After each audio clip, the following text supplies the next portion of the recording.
Bem-vindo à nossa oficina de prosa. Eu sou Romulo Prestia. Eu sou Bruno Belucci. Nós estamos com dois convidados aqui, o deputado Gianazzi e o deputado Luciano Cavalcante. Uma coisa que eu queria pautar um pouquinho, principalmente a questão do funcionalismo público.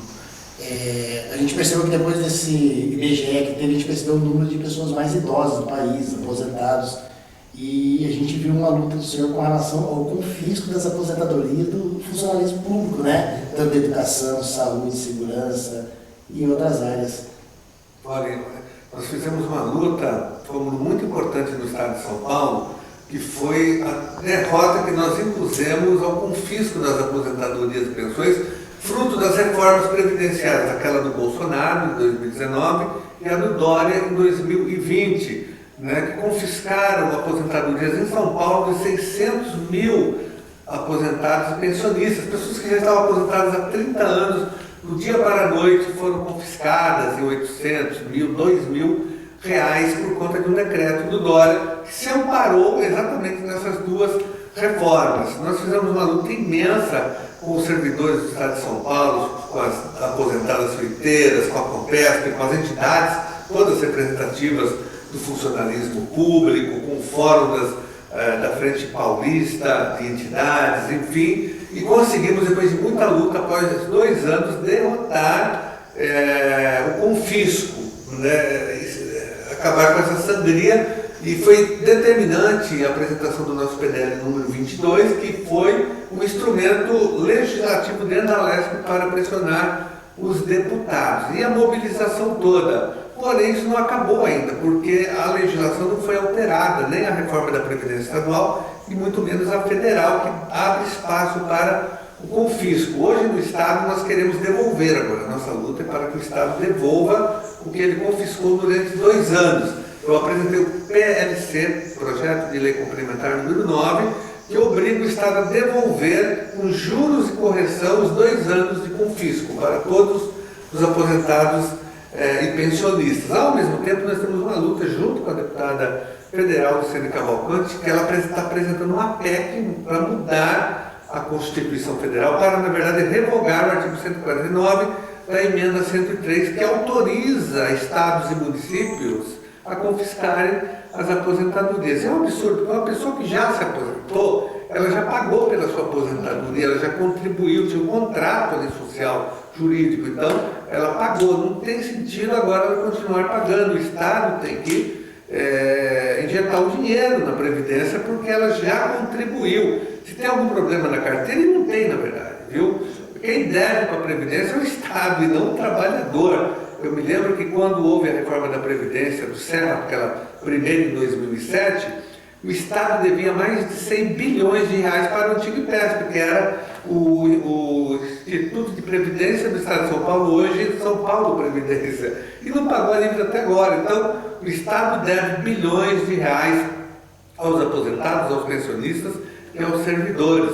Eles inverteram totalmente a lógica. A Previdência não está em crise, tem dinheiro no cofre público, Enfim, então nós estamos agora nesse momento com 2 lutas: devolução imediata do que foi confiscado e vamos barrar o confisco em nível federal, com a emenda, com a luta que a deputada Luciano Cavalcante está fazendo em Brasília nesse momento, revogando um artigo, o artigo 149 da emenda 103. Mas também, deputado, a gente está acompanhando o julgamento das ADINs, que estão no STF, são 3 ADINs que estão lá sendo julgadas.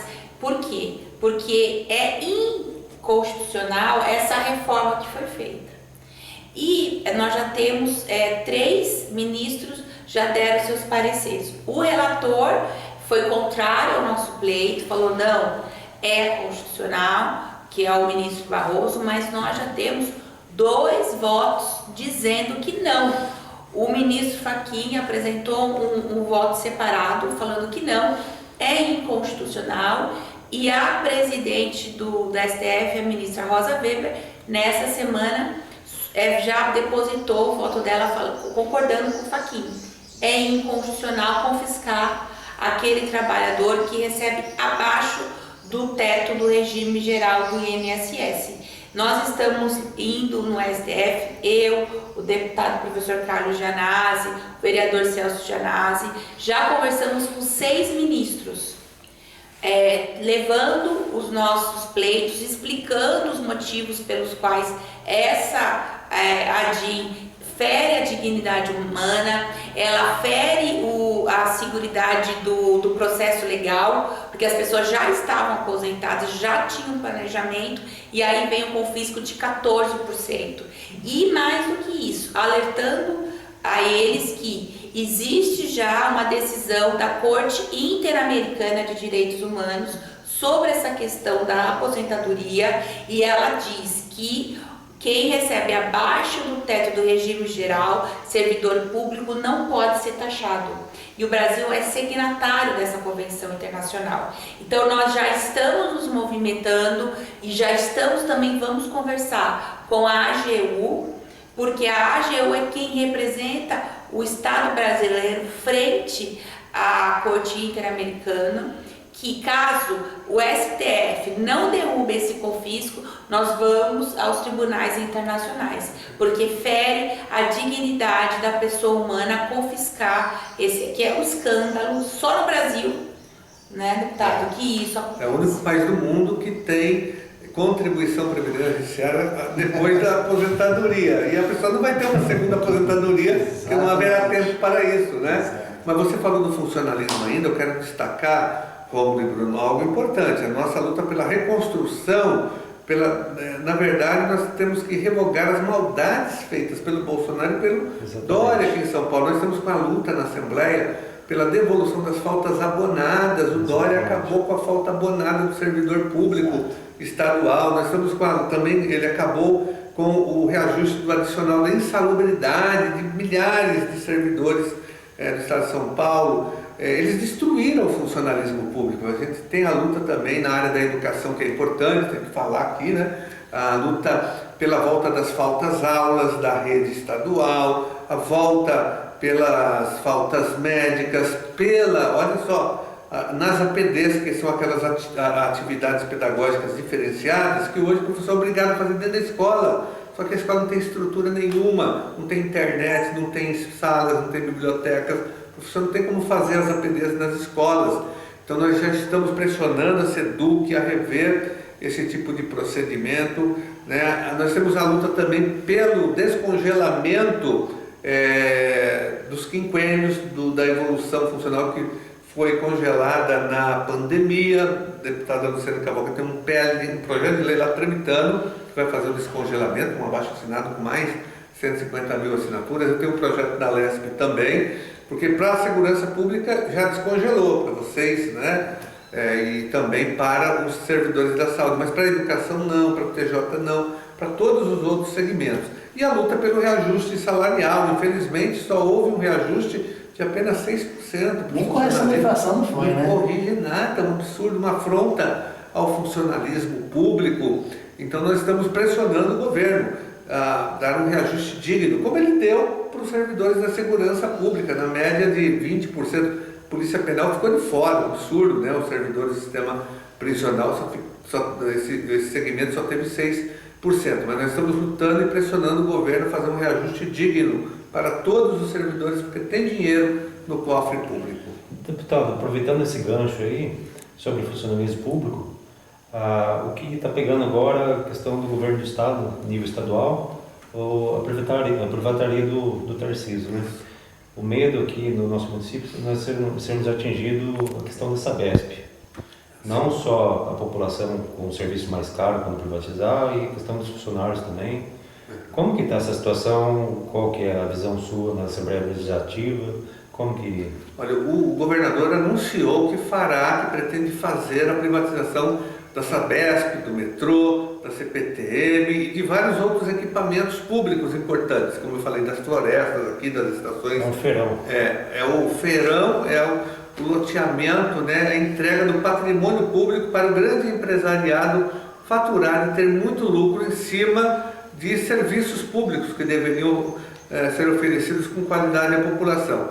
Queria destacar o seguinte: vamos pegar a Sabesp, que é o grande símbolo disso. Ele ainda não encaminhou nenhum projeto de lei para a Assembleia Legislativa, ele está pagando uma consultoria internacional para fazer um estudo para fundamentar a privatização da Sabesp. Eu quero alertar a população que ele já fez isso, não ele, mas o governo estadual, com a eletricidade. Ele privatizou a Eletropaulo e entregou para essa Enel, né? Isso. Uma empresa italiana que está destruindo o estado de São Paulo. É a empresa que tem o maior número de reclamações no Brasil, essa Enel. Todo mundo está... A conta de luz aumentou com a privatização da Eletropaulo, piorou o serviço, você não consegue reclamar, se você ligar lá, ninguém vai te atender, eles são horríveis, né? Tanto é tão ruim que a própria base do governo aprovou uma CPI na Assembleia Legislativa que está investigando a Enel, porque não funciona.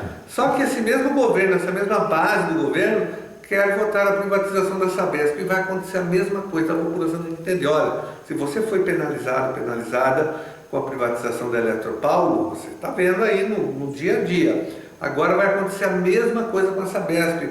Você vai ter aumento da conta de água, vai piorar o serviço, você não vai ter como cobrar. É a mesma coisa.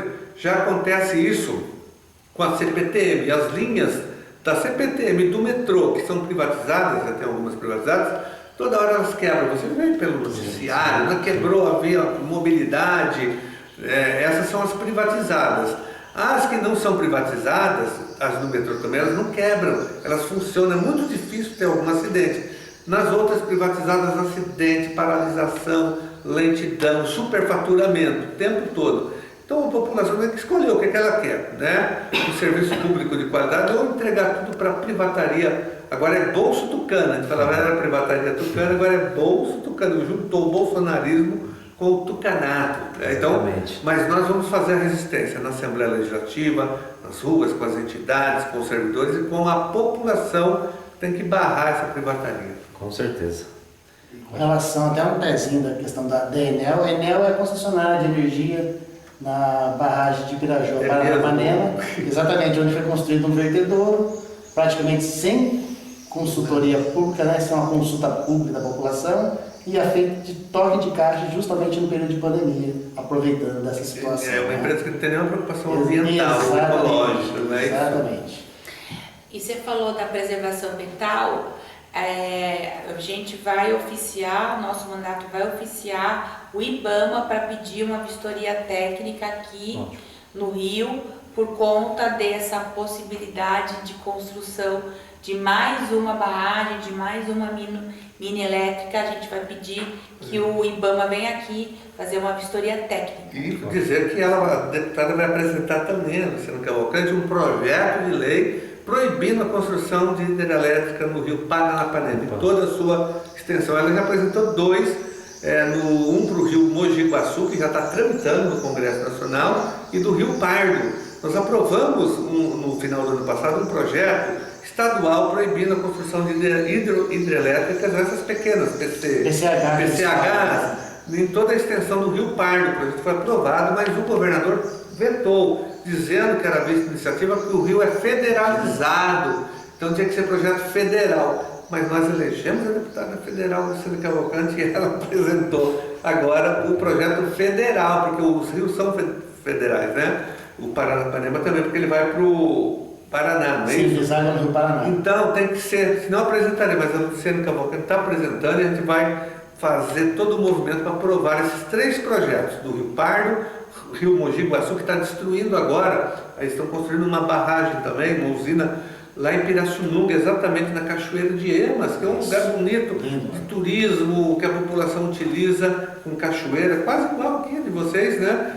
Então vai ser destruído aquele lugar. Mas três projetos serão, dois já apresentados, e agora ela vai apresentar na semana que vem, ela me disse há pouco, né, que vai apresentar um projeto proibindo a construção dessas PCHs aqui em toda a expansão do rio Paranapanema. Então, só temos a agradecer em nome de toda a população do estado de São Paulo pela luta de vocês em prol da população. Olha, nós que agradecemos de estar aqui participando na inauguração desse programa de vocês e também de ser aliado, estar associados, nós dois, a essa luta que vocês estão travando aqui na cidade, a luta ambiental, na educação e tantas outras lutas que vocês farão. Contem com o nosso total apoio. Obrigado. Vida longa à oficina de prosa. Obrigado.